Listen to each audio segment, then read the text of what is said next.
I'm Prof. St. Leon, and this is the story. So today we'll be having Austin in our studio. So Austin will be sharing with us his experience. So Austin is a graduate from University of Benin, where he studied chemical engineering, and today he's working in a different field entirely. So he'll be sharing with us his motives, his reason for switching career, and then his progression so far. So Austin, you are welcome to this story. Thank you for having me here today. I'm really excited to be here today. Thank you. All right. Thank you. You're welcome. You studied the chemical engineering University of Benin, right? And you are presently in Lagos Yes, State, yes. Nigeria. What was your days like in the university? Well, I would say I had a pretty interesting university days, although in the initial part of my university days, I lived a triangular lifestyle. I would say from school or from classes to church, from church back to the hostel. That's basically how my life was for the better part of the 70% of my stay in the university. But towards the end of my stay in the university, I had the opportunity to meet some really great guys, and I started socializing better towards the end of my stay in school. So I met some really great guys. You are one of them, and we got to stay together. So you are one of them. Ernest, Ifidon, Lakon, some of the great guys that actually made me or brought me out and made me socialize even better. University was interesting. I wished I had the opportunity to socialize more, network better, but it was cool. It was cool, I would say. Yeah, I know you studied the chemical engineering, right? Yes, I did. Yes, I did. So why the switch in your career? In fact, first, what are you currently doing right now? Are you practicing chemical engineering? Unfortunately, or should I say fortunately, no, I'm not practicing engineering. I wish I was, but I'm not practicing. But again, I do not regret, have any regrets where I am right now. It's pretty interesting. I like creating. So where I am gives me the opportunity to create. So I do not regret it, and I'm not doing engineering right now. If that's what you're asking, but I can take any other question that you have there. Why marketing? What is fascinating about marketing? Okay, before I jump into answering that question, I would say it is not my doing to go into marketing. First thing was that I needed to leave the space I was. That means home. So I needed to leave home and I needed something to take me out of Abuja. I was born and brought up in Abuja, but I wanted to leave Abuja. So, and the only thing that can actually take you out of there is if you have an opportunity for work and all that. So I came to Lagos in search of work. Would I have loved if I had gotten an engineering job? Possibly, yes, I would have loved it. But what came, as maybe God would have it, was a marketing, not necessarily a marketing job, but I'll get to explain what I mean by not necessarily a marketing job. So I joined my company where I work as a management trainee. So it's a fast track program that was designed to take you around the business, help you understand every part of business. So from sales, marketing, supply chain, finance, manufacturing. So you had the opportunity to go around and then you are placed within your strongest traits, right? To become a manager over time. So this is what I had the opportunity. So back to your question that why marketing, right? I had to find a connection between engineering, what I did in school, which is chemical engineering, and then marketing. So chemical engineering simply talks about converting raw material into finished goods. And there's a process in between that you get to learn in school, converting. So when I started marketing job, I found that connect for me because it's very essential that you find a connect for you to live through the life of marketing or through a job for you to actually love it, right? So I had to find a connect. And that connect for me was that marketing means you're converting a customer who is not buying your product to somebody who is now buying your product. So there's a conversion in both engineering and marketing. So that became the connect for me, and that's why I started doing it, and I loved it over time, or I still love it even right now. Hope that answers your question, though. Yeah. Now you mentioned Right, right. marketing, you mentioned sales. Can you really distinguish clearly between the both? I did sales. I did sales for like 7 years. So can you distinguish between both? All right. Contrary to popular belief, people think that marketing and sales they are the same. in a way, you can say they are the same, but they are not necessarily the same, right? They are two different entities entirely. So sales ensures that your business survives today, but marketing ensures that your business survives the next 150 to 200 years. That's what marketing does. So with evolving consumers, evolving customers, everybody changing over time, your strategy or your marketing strategy ensures that you are able to capture people over time as life goes on, right? So sales ensures that your business survives now. That means you need to have cash flow, you need to move the product out. That is sales. You need to make money, right? But marketing, the strategy, the business ensures that you are able to sustain your business over a long period of time. And that builds on, or everything you now do in marketing ensures that your business survives a very long period of time. That's the basic difference. So if I want to use maybe a layman term to explain this, sales is exchange of goods for money. Marketing is exchange of value for money. Invariably, you get money, right? So exchange of value. You have to give them a value. People have to see that product as something that is solving their problem for them to actually purchase it or make a sale. So marketing ensures that your business survives a very long period of time. Okay. You spoke about strategy, strategy, strategy. Now, my question now is how has the economy affected sales or marketing strategy? If you're a marketing professional, when you have to plan for uncertainties like this, okay, you have to plan for them. Top companies in the world, they plan for economic challenges when doing their budget planning or their strategy planning. They plan for situations where you might have fluctuations in the economic situations in a country. So for Nigerian marketers or Nigerian professionals, um, senior executives have to do what they call situational planning, where you have to mimic, Nigeria is very heavy on dollar, right? Our trade involves using dollars and everything to transact. So if you're a business person and you're not planning with the situation around you, then you're planning to fail. So you definitely have to create a situation where you mimic whatever might happen. For example, you might mimic that if dollar goes up to 2,000 naira, what would happen to your business? What would you do at that point in time? So you have to plan for that. So economic situation would never change in every country, right? But you have to plan your business to accommodate all those uncertainties that might actually come up within the business. So yes, it has affected some companies. You can see the very big players, some of them leaving the country just because of the dollar situation and all. But some other companies have also thrived within this period. Some other companies have thrived within this period. So where people are saying that a company is leaving, we are seeing opportunities. What does it mean? We are seeing opportunity to take what those guys are leaving behind. They are leaving customers, they are leaving people that would want to buy their product behind. We see it as opportunities and we can launch into that space and then and take it. So yes, it affected some people and even made some other people richer.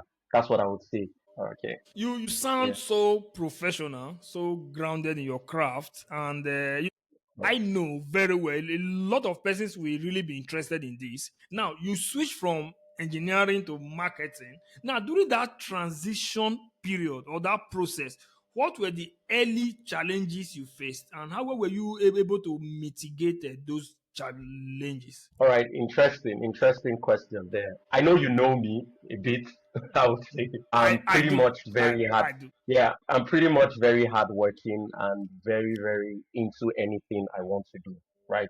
So some people it might take them longer time to transition. For me, it didn't take me so long. Why? First of all, I wanted to survive. Let me be clear.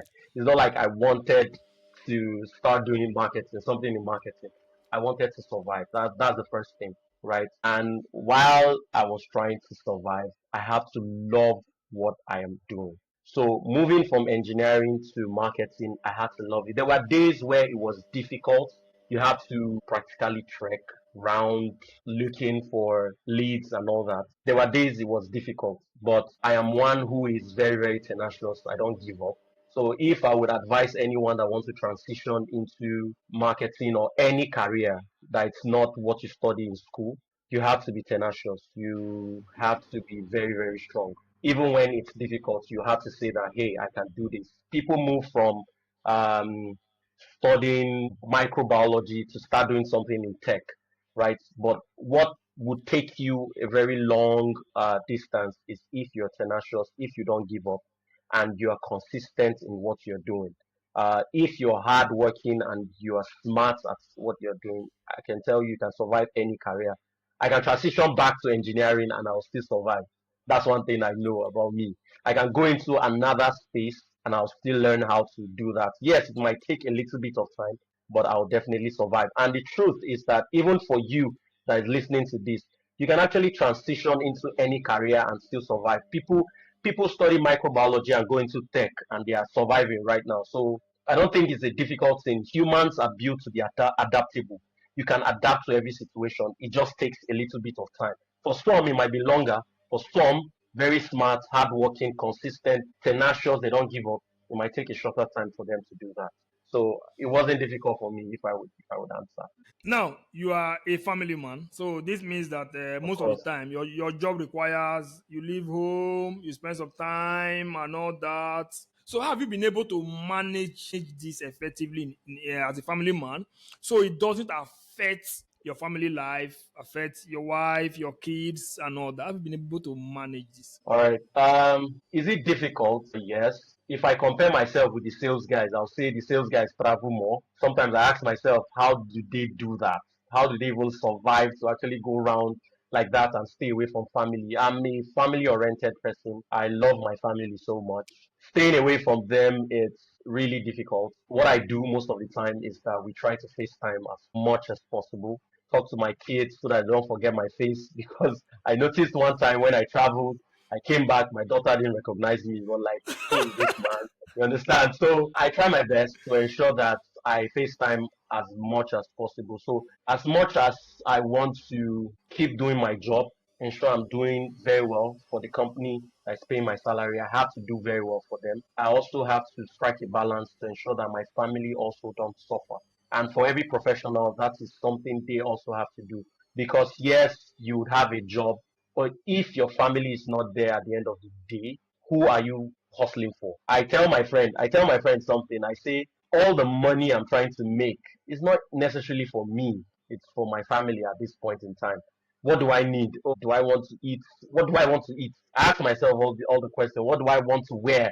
And all those things. So if I'm hustling and they are not happy, I'm not physically there, I'm not present in one way or the other, even with my travels and all that, then I probably have failed as a family person.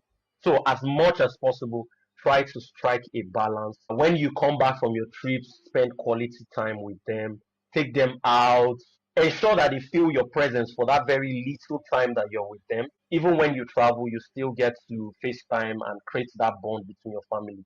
But also when you come back, don't go and say, oh, I want to hang out with friends, I want to go and chill. Spend that time with your family. Go out, chill with them, have conversations with your kids. That's the best feeling you can ever have. And that's my 2 cents. Yeah, you're welcome. I know very well because you've been able to distinguish between sales and marketing. I know very well there's a Okay. lot of pressure in sales. Lot of Mm-hmm. pressure. I will tell you A that lot. as a man who has been in sales for like 7 years. So I could tell you that there's a lot of pressure in sales. You know, when I mean pressure, Yeah, I there mean is. raw pressure. Now, True, is there true. still that type of pressure in marketing? Does marketing face that type of pressure that sales guys face? So, marketing basically is like, let me try to describe it with the field of play, right? The sales guys are the footballers, are the guys that play the football, right?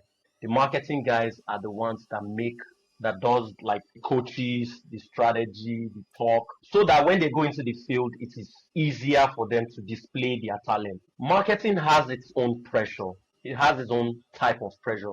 Maybe not similar to the kind of pressure that sales guys have, But at the same time, you guys are put in the same boat when they want to maybe tackle you. If you are sitting with directors and they want to tackle you, they put you guys together because marketing is supposed to make it easier for sales to do their job. That's why they are usually knuckleheads between these two guys. You guys didn't do this. That's why we are unable to sell. Right? They are usually knuckleheads between both of them. But marketing is supposed to make the job very easy for sales to do. Yes, they have their own pressure, of course. When you say, hey, we want to spend X amount of money and it's going to give us this return on investment. And after you spend that money, there's no return on investment. Of course, you get pressure, you get backlash, or you've spent that money, but while you're monitoring your execution, you start to see that it's not paying, oh, this thing is not working, oh, we have messed up, oh, where did we go wrong? What did we do wrong? You understand? So there are a lot of pressures that come with that. But I wouldn't compare the pressure to direct sales because these guys are like the soldiers in the forefront. They are the ones doing the execution. Customers would shout at them, customers would talk to them in different ways.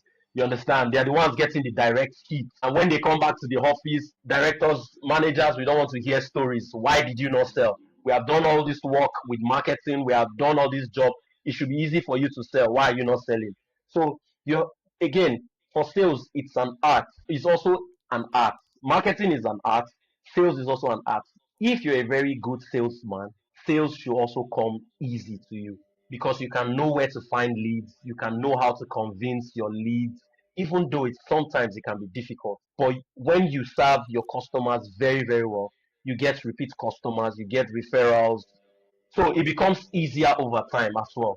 So at the initial stage, sometimes it's very, very difficult doing sales. But when you build your customer base within the sector that I work with, you can get referrals. You can also expand your coverage. So sales is also different for different sectors, right? Within the sector where I play, FMCG, some businesses it's more difficult than some other businesses, but it depends on how well your marketing team has done their job. If they have done a very good job to ensure that the product is well known, the product is available, it's visible, of course, sales will come naturally to that salesperson. But yes, sales has its own pressure. I really don't want to go into that into that space really. All right, now let's look at it. Should I call it myth or should I call it false belief? I think that should be the right word. A lot of false belief about sales job or marketing job that a lot of persons have in their mind or in their head. Or one of my major duty I have to do was building capacity. That's building a team, a functioning team. Yeah, a very rugged team that could go out there, bring in the sales on a daily basis. Now, when you meet some of these guys, you try to explain to them that, see, this is what is needed, XYZ, and all that. After your explanation, there's this fear that comes in their mind when they realize that it is sales job or it's marketing job. Why is it so? Or why are persons naturally scared of sales job and marketing job? Okay, first of all, selling to people is difficult. So that's the first thing. Selling to people or convincing somebody to buy something is very difficult. And selling to Nigerians is even more difficult. We Nigerians, we are stubborn people. It has to make sense for you to make that purchase, right? So the myth generally is that it's a difficult job. I would not take that away from, yes, it's a difficult job because selling to people or convincing somebody to use something is difficult. And value is what you want to sell to that person. Some people might not see the value of what you want to sell to them just because maybe their condition doesn't get them to that space to actually buy. For example, let me take for example, you're selling solar to somebody, right? But that person has not eaten or hasn't eaten today. Why would he buy solar? He doesn't care about that. So profiling, finding the right people to use your product is also a difficult thing. And that's where the marketing team comes into play. They have to find the right customers, direct you to who the target audience is, and then salespeople can go there and sell. That's by the way. Yes, it's a difficult job. That's why most of us want to run away from it. And again, it means that you have to be outside. Some people don't want to be outside. They want to be in the office, taking air condition, having a soft life basically. But sales and marketing is that job where you have to be, for the lack of a better word, is a dirty job, right? People say it's a dirty job, right? Because you have to go out there, you have to talk to people to make the sales happen. That's why people are naturally scared of it. And with the advent of things that you can do and work from home, right? People also don't want to go out to the sun, do a lot of job. But if you look at it in the general life or generally in life, we are trying to sell. Whether you're selling yourself, whether you are selling your market, whether you're selling your business, you are always going to be selling something. So I believe it's a good springboard for anybody who wants to make something out of themselves. You want to be an entrepreneur, you have to sell something, right? How do you sell something? You have to have the knowledge of how to sell. So you see the apprenticeship system that the Igbos they do, right? They train you through the ropes of sales so that when you start your own business, it's easier for you to survive. Many people don't want to go through that ropes, right? They don't want to go through that ropes. That's why they basically shy away from sales, right? But sales is very interesting. Marketing is also very, very interesting. So I will advise people who think that it is not interesting. Once you find the right place, the right business that wants to invest in you, of course, you are going to enjoy doing sales. And you're going to enjoy doing marketing as well. It's also very rewarding. People don't know that it's rewarding. Sales is very rewarding. When you meet your target, when you get incentives that some people that sit in office morning to night might probably not get. It's also very, very rewarding, even though it's challenging. It's also very rewarding as well. So that's what I would say to people that are running away from sales and marketing. Don't run away. You get to reap the benefits when you even set up your business. So if I want to set up my business now, there are a lot of things that I've learned doing marketing. Everybody wants to be CEO later on in life, right?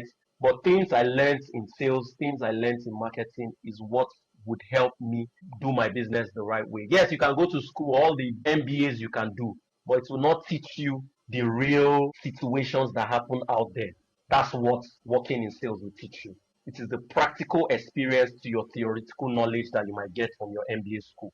That's what I would say. Yeah, I think one of that thing I feel sales guys and marketing guys, one of that benefit is that you meet a lot of persons, Exactly. and Network. Network. and there are a lot of offices you can enter just because you belong to this company or that company. Now, during my time in sales, I would take categorically that I met a lot of high profile individuals. High profile individuals. Then I was with one company then when I joined sales on my first company. So it's a solar company then. When I left that company to another company, I had one customer. What we said then, we sell it on easy buy, what they call PSS, pay small small. Yeah. Then the man worked with a very renowned oil company. So often the time I always make payments for him. He will ask him, yeah, that you have a customer want to buy an XYZ product. Okay, I will give you the new guy's number that I'm no longer there. The man had actually felt maybe I lost my job, I had another job. He was always calling up to check up on me. He was even going as far as asking me, do I need another job? Do I need his help? Sending me links and all that. Trust me, if not that I was a salesman, I would not have met that man. I will True. not True. have met that man. Now, can we also say that why people are scared of sales job or marketing job is because of maybe one, the pressure it comes with, two, the target it comes with, three, if you do not sell, you might not earn. So there's always fear around it because of these three reasons. Sometimes the pressure, the target. The third one, if you don't sell, you might not earn. If at all you earn, you might not earn well if you don't sell. Now let me digress. Yeah, all right. Can I speak to the three things you mentioned? The first one you Yes, said, please. the first one you mentioned that pressure. Of course, in anything you're doing, there's always pressure, except you're saying that you are not alive. That's when you say that there's no pressure. There's pressure everywhere. Whether you're an accountant, there's pressure to ensure that your numbers is correct, right? So it's a mindset thing. You have to work on your mindset. No matter the pressure, I'm going to survive. I'm going to push through. I'm going to pull through, right? And you have to have a nullifier for all those pressure. That we can talk some other time, but pressure is everywhere. If you think that there's no pressure in sitting in the office, ask people that are doing finance, ask people working in audit companies and all that. There's also pressure, but pressures are different again. Okay. Then the second thing you mentioned, you said if you don't work, you might not earn, right? Flip If you it. don't sell, Let's flip. If you don't sell, you might not earn. Flip it. How about if I oversell? Will I over earn? Why don't you think like that? So it's a mindset thing. If I oversell, won't I over earn? And it gives me opportunity for them to see me as somebody that can also move up the ladder. So there's also that possibility, but people are only blindsided by what they can see. Your eyes should not be just what you can see. You should be able to see beyond what you're actually thinking. That's the power of vision. Where do you want to go to? People don't usually have vision. They are just what's the word? Temporal. What they see is the temporal things, right? Temporal things. You should also have vision. In the next 5 years, I want to be a sales director in this company. What do I need to do to get there? And I will earn this at so point in my life working as a sales director. I will do this.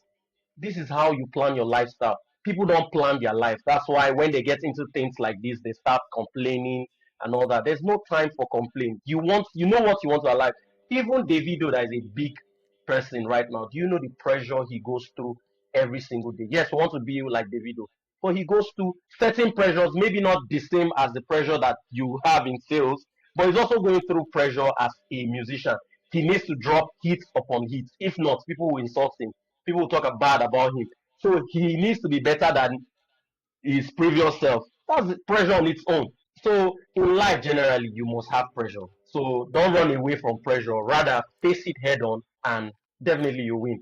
now let's also look at it now. I think a lot of persons also, because after seeing how you've spoken, you see how convinced you are in your profession is fantastic. I'm almost very sure a lot of persons out there would have also take some belief from what you said and also work on their mindset. Because I personally always feel that sales as a career is always the, like, I won't say easiest, but it's not that difficult to transit into sales, like to move into sales. You understand? Now, like a fresh graduate now, maybe just left university after NYC or during his or her NYC, how will such a person prepare for a career in sales or be able to transit into sales? Mm, do you prepare for a career in sales? Do you prepare? I'll explain what I mean by that. Do you prepare for a career in sales? Maybe not.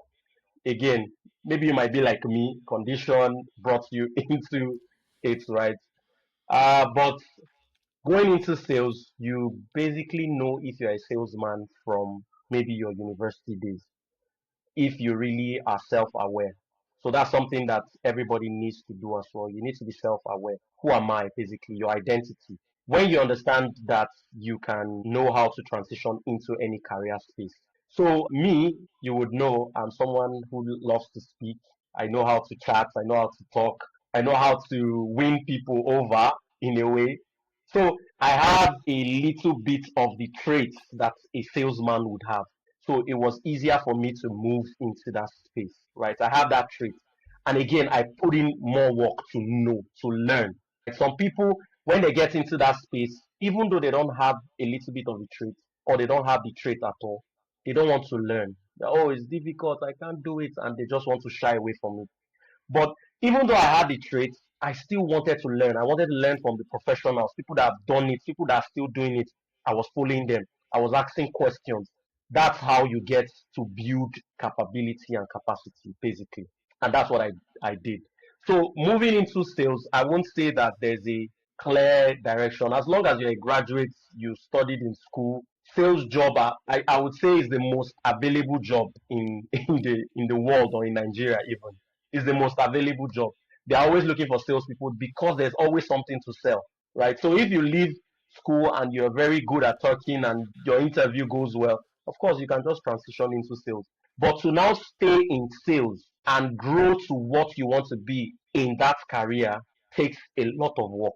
Takes you building capacity, building capabilities, learning the ropes of sales, learning the smart ways of sales, learning the ropes and the runs of sales. So that one you have to now learn from people who have lived that life, right? That's by finding mentors, finding people who have done sales, and then just aligning yourself to them. That's what I would say. But getting technical skills, going to attend a course before you go into sales, you might not necessarily need it in the initial start of your career, but while you are building your career over time, you would need that courses, trainings and all that to build yourself in that space. Okay, fine. Now, let me also use perhaps maybe myself as a case study. When I started Okay. sales, because I needed growth, I have to move from one company to another company because I needed growth. Mm, I needed the mm. faster growth. Yeah. You Now, needed money too. now, no, you did engineering. Now it's easier now for you to because you've acquired fantastic experience in sales. Now it's easier for you to grow in sales, one position to another. Now, Yeah. do you ever see yourself switching in the future? Maybe if you're having a chat with your wife, or you're like doing some brainstorming, or on a very bad day in sales, bad day in the office. That means you're bad day in the office. Have you ever thought of maybe one day I could just switch back to engineering, switch to tech, switch to something else. Have you had that in mind? Okay, so I'll give you something very funny. So right now I function within my business as a product manager. So I'm actually in tech right now, a bit in tech, Yeah. right? Even though I've done a lot of things in sales, I'm also or marketing and all that. I'm also in tech. I'm a product manager and I've built a product. I will talk about the product later. So I am someone who loves to solve problems. That's what I like to do. Engineering tells you how to solve problems or teaches you how to solve problems. I think that's where I had a very good background. I would say engineering teaches you how to solve problems. So every aspect of my life has been to solve problems. So working in sales, there are a lot of problems. Working in marketing, there are a lot of problems. Transitioning back to engineering is just why would I want to do that? I have a goal right now. I think I've left it for a very long time. I have a goal right now. The goal is very, very big and audacious, right? Within the space that I currently play. But I also do things within tech that still speaks to my engineering background, right? Just to keep me in tone with what I did in school. But I would say I've lost the flair for engineering so a while back. Now I just want to solve problem as a business person. I want to start my own business in the future. I just want to grow within the business. I want to be an employer of labor later on. This this is a new road I've taken. I don't think I would want to go back to engineering. I don't think so. Maybe I can invest in engineering. Maybe I can have my own money, put it into an engineering system and all that. But to go back and start doing that full time, no, I'd rather lead a team that's probably doing something within the engineering space. Or if I choose to go back into engineering to be engineering management, that means I'm basically managing processes, not necessarily doing the engineering work. I would basically be managing engineering processes. All right. Now let's Yeah. look at it. When I was in sales, I had a friend. Yeah, he tried Okay. job hunting. I have to call him. How far? What's up? Okay, you should go into sales. Good and fine. Not like I'm pushing him. Maybe he doesn't even have what it takes. The guy can talk. Like he talk very well. We've done a Mm, whole lot. We've done a whole lot when we left universities, mm, trying to hustle here and there. He talk. You have the conviction. You have the words. You have the energy.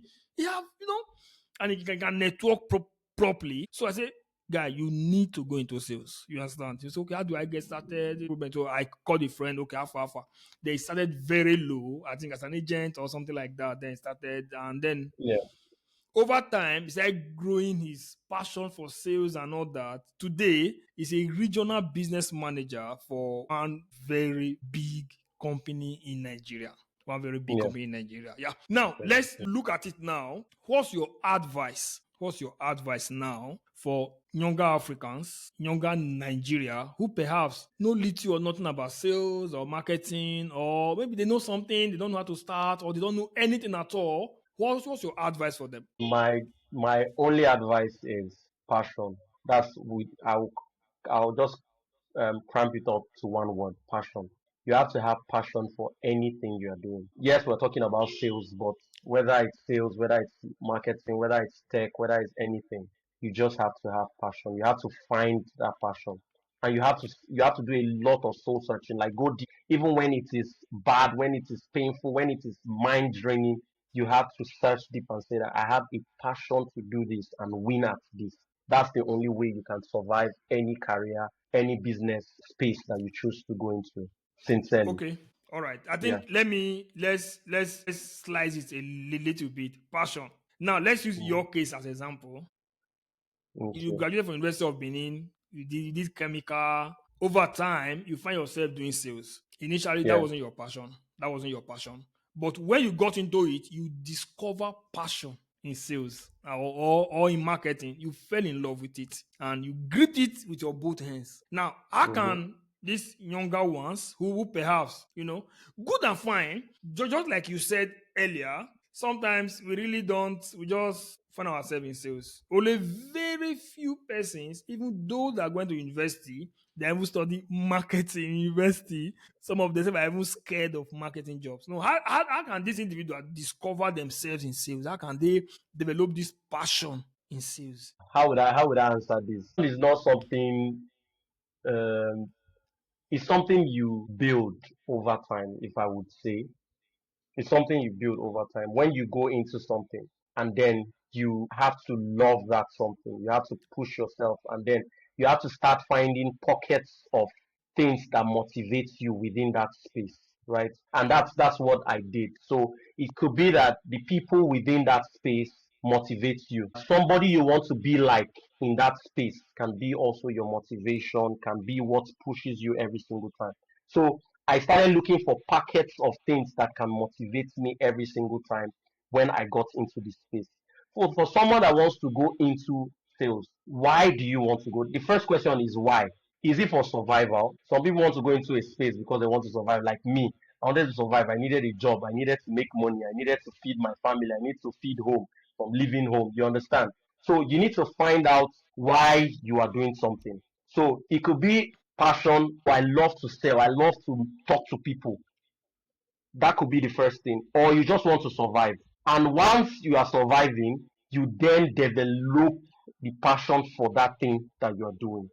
Because if you don't develop, or you have to motivate yourself, because if you don't, you would actually, what I mean is that you might just be so frustrated that you don't get to love that thing that you are doing. So first of all, you need to love it. Push yourself to love it. And once you love it, you start finding pockets of things that make you continue to stay within that space. So it could be the people within the space that you're working, somebody you want to be like, oh, I want to earn 10 million in the next 20 years. So you're looking at that 10 million and that person every single time. That could be your motivation. So you need to find that thing that motivates you every single time and keep at it for a very long period of time. That's my only advice. Be motivated, keep pushing, find your passion, find something that makes you want to continue every single time. Could be your family as well. You want to help your family, take them out of something. That could be what motivates you every single time. That's fine. Thank you so much, All right. Austin. Sales job, marketing in Nigeria, in Africa, even at large, and how one can really excel as a marketer or as a salesman. So it's been a Yeah. fantastic time with you, and we appreciate your time with us today at this story. So thanks for All right. sharing your Thank you. story with us, and cheers, man. Thank you. Thank you. Thank you. Thank you.